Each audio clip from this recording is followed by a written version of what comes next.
guys, welcome to our channel. So आज चाहिँ हामी क्यालगरी जाँदैछौँ एन्ड वेदर पनि एकदमै राम्रो छ. कस्तो मजाको घाम लागिरहेको छ. तर यो घाम चाहिँ धोका हो, तातो चाहिँ छैन. स्नो नै स्नो छ गाइस. टेम्परेचर कति छ आज बुढो? -15 होला. -15. ल हेर्नुहोस् गाइस, -15 तर घाम चाहिँ कस्तो टलल लागिरहेछ. बट थ्याङ्कफुल्ली रोड्स चाहिँ राम्रै छ, रोडमा स्नो छैन. So that's the best part. अनि हामी चाहिँ हाम्रो युएसको इन्टरभ्यूकै लागि जाँदैछौँ. लेट्स सी के हुन्छ. हामी इन्टरभ्यू पास हुन्छौँ कि इन्टरभ्यूमा फेल हुन्छौँ चाहिँ we don't know yet. Interview भोलि बिहान हो. सो आज चाहिँ हामी हाम्रो भाइ बहिनीको घरमा गएर बस्नेवाला छौँ. एन्ड भोलि बिहानै 8:30 को एपोइन्टमेन्ट छ हाम्रो. सो अब आजको वेदर चाहिँ राम्रै भइरहेछ. होपफुली भोलि पनि यस्तै भए चाहिँ धेरै राम्रो हुन्थ्यो होला हामीलाई. लास्ट टाइम चाहिँ आउँदाखेरि एकदमै ब्याड वेदर भएको थियो, एकदमै. सो इनिसियली चाहिँ गाइज हाम्रो डेट चाहिँ 3 वर्ष पछिको थियो इन्टरभ्यू डेट. तर हामीले चाहिँ राति रिस्केड्युल गरेर तपाईँको 1 वर्षभित्रको डेट पाइयो. अनि आज चाहिँ हामी जाँदैछौँ. सो आज चाहिँ हाम्रो इन्टरभ्यू हिजोबाट चाहिँ युएसले रुल चेन्ज गरेर बोन राख्नुपर्ने रुल ल्याएको छ. अब थाहा छैन के हुन्छ, दिन्छ दिँदैन. अब त्यो चाहिँ हामी तपाईँहरूलाई त्यहीँ गएर भन्नेछौँ guys. Let's hope for the best. त्यही हो होइन. यो युएसको चाहिँ भिजा इन्टरभ्यूको लागि चाहिँ एकदमै जुन देशमा पनि त्यस्तै रहेछ होइन. डेटै नपाउने अनि तपाईँहरूको डेटको लागि धेरै स्क्यामहरू हुन्छ गाइज. सो तपाईँहरू पनि त्यही स्क्याममा नपर्नु होला. आफैले रिस्केज गर्न सकिन्छ फ्रीमा. हेरौँ के उपलब्धि गरिएला. एकचोटि घुम्न त गइएला हामी. भिजा पास भयो भने अब हुन त पर्ने हो एज पर आवर थिङ्किङ. तर अब होला कि नहोला त अब थाहा छैन. किनभने अब युएसको के भइरहेको छ. न्युज पनि अब आइरहेको छ धेरै. अहिले भिजा रेट पनि अलिक कम दिइरहेको छ जस्तो लागिरहेछ. नेपाली पासपोर्ट होल्डरलाई चाहिँ भिजै नदिने भनिरहेको छ गाइज. अब हामी क्यानाडामा भए पनि पासपोर्ट त हाम्रो नेपाली नै हो, तर पिआर कार्ड चाहिँ छ गाइज. सो अब हाम्रो पिआर छ, हाम्रो यहीँ नै घर छ, इम्प्लोइमेन्ट राम्रो छ, त्यो सबै हेरेर चाहिँ हामी युएस मुभ हुँदैनौँ भनेर उनीहरूलाई चाहिँ ट्रस्ट भयो भने, बिलिभ गऱ्यो भने चाहिँ दिन्छन् होला. 90% चाहिँ दिनपर्ने गाइज. तर 10%ले फालिदिन सक्छ. अब अहिले रुल चेन्ज भएको छ. अब कतिवटा कन्ट्रीलाई ब्यान गरिसक्यो होइन. त्यही भएर अब नेपाल पनि परेको छ त्यसमा guys. Let's see will update you. भोलि त देश के हुन्छ होइन. Stay tuned guys. म चाहिँ अब बाटोको भ्यूहरू देखाउँछु हजुरहरूलाई यो भिडियोमा. अनि वेदर कस्तो छ अनि भिजा आउँछ कि आउँदैन चाहिँ म यही भिडियोमा कम्प्लिट गर्नेछु. Stay tuned. सो गाइज तपाईँहरूले चाहिँ यो युएसको भिजाको लागि चाहिँ तपाईँहरू कन्सल्टेन्सी गइराख्नु पर्दैन. तपाईँहरूले आफ्नै घरबाट आफ्नै ल्यापटपबाट चाहिँ भर्न सक्नुहुनेछ. र यसको रिफरेन्स भिडियोहरू चाहिँ तपाईँको युट्युबमा हाम्रो छिमेकी साथीहरूले चाहिँ धेरै नै हालेको छन् होइन. त्यो तपाईँहरूले रिफरेन्स लिएर त्यहाँबाट चाहिँ तपाईँको युएसकै वेबसाइटमा गएर त्यहाँ चाहिँ फर्म फिलअप गर्ने हो. अनि फर्म फिलअप गर्दा चाहिँ तपाईँको नर्मल्ली त्यहाँ अब तपाईँको अहिलेको स्ट्याटस कहाँ हुनुहुन्छ होइन, पहिलाको कन्ट्री, पासपोर्ट, त्यसपछि तपाईँको कामको डिटेलहरू यताउति हालेर चाहिँ एकदमै.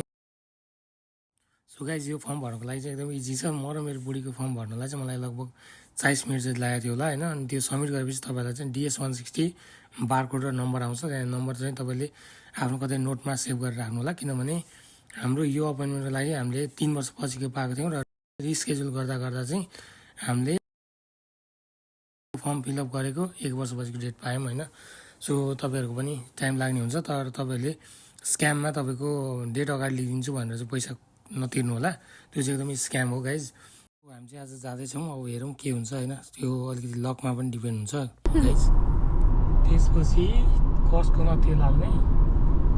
अनि हामी चाहिँ युएसको लागि त्यहाँ फोटो खिच्न जानुपर्ने छ. फोटो खिच्न चाहिँ बाँकी छ गाइज. अब अरू त डकुमेन्टहरू सबै भइसक्यो पुरा. अनि फोटो एउटा मात्र बाँकी छ. सो फोटो खिच्छौँ अनि त्यस पछाडि all our document will be completed. Okay guys, हामी चाहिँ 1.5 घन्टा भयो आएको. अनि हामी चाहिँ यो कफी ब्रेक टिम होटल्समा कफी ब्रेक लियौँ. अनि त्यसपछि रेडियरमा अब यहाँबाट चाहिँ हामी फेरि निस्किँदैछौँ गाइज. ल गाइज, हामी चाहिँ अब भिजाको इन्टरभ्यू दियौँ. भिजा एप्रुभ पनि भयो गाइज. तर हाम्रो अब नेपाल चाहिँ ब्यान लिस्टमा परेको भएर ब्याड लक भन्ने कि के भन्ने अँ। होइन के बोन चाहिँ देखाउनु पर्छ अरे यो जान जान चाहिँ पाइन्छ अरे जान चाहिँ पायो एयरपोर्टमा गएर बोन बुझाएर अनि हामीलाई भिजा इस्यु गर्छ अरे अनि हामी यता रिटर्न भएपछि चाहिँ हामीलाई फिर्ता पनि गरिदिन्छ अरे सो तपाईँहरू पनि यदि अहिले चाहिँ अपोइन्टमेन्ट छ युएसको लागि भने चाहिँ कुनै पनि भिजाको लागि बोन चाहिँ देखाउनु पर्ने हुन्छ गाइज सो तपाईँहरू पनि अहिले अब यो बोनको चक्कर गर्न चाहनुहुन्न भने चाहिँ भिजा रिस्केड्युल गर्न मिल्छ भने रिस्केड्युल गरेर नेक्स्ट इयरको लागि अथवा यो रुल चेन्ज भएपछि यसलाई गर्नु होला एकदम इजी हुन्छ अहिले चाहिँ मलाई एकदम जाडो भइसक्यो guys let's go so as long as तपाईँहरूको चाहिँ एकदमै इम्पोर्टेन्ट काम छैन युएस भिजिट गरिहाल्नु पर्ने इट्स बेटर टु स्केड्युल किनभने यो ब्यान्ड हट्यो भने त धेरै इजी हुन्छ तर अहिले अब ब्यान्ड भएको भएर चाहिँ अब इफ जान पर्यो भने त बन्ड हाल्न पर्यो अनि बल्ल भिजा पासपोर्टमा लगाइदिन्छ अनि बल्ल जान पाउँछ भिजा नपाउने है भिजा पाउँछ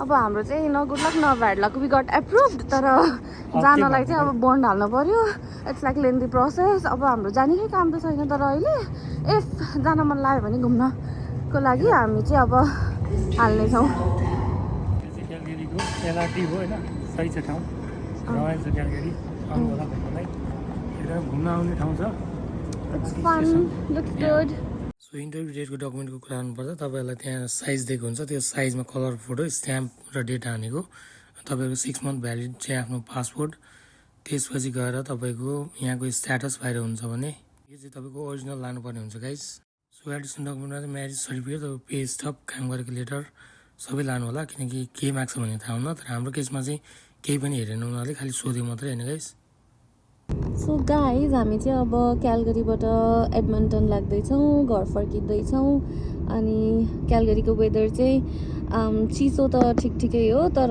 विन्डले गर्दाखेरि चाहिँ एकदमै जाडो छ आज घाम थोरै मात्र लागिरहेछ बादलले छेकेको छ and it's -13 but feels like -17 so एकदमै जाडो छ अनि हाम्रो चाहिँ अब यहाँबाट एडमन्टन जान 3 घन्टा लाग्छ so will see you there any say baby यो गाइस भिजा पाइयो त्यही खुसी छ अरू कुरा भने त्यस्तै होइन युएसले जे गर्यो नि भिजा चाहिँ दियो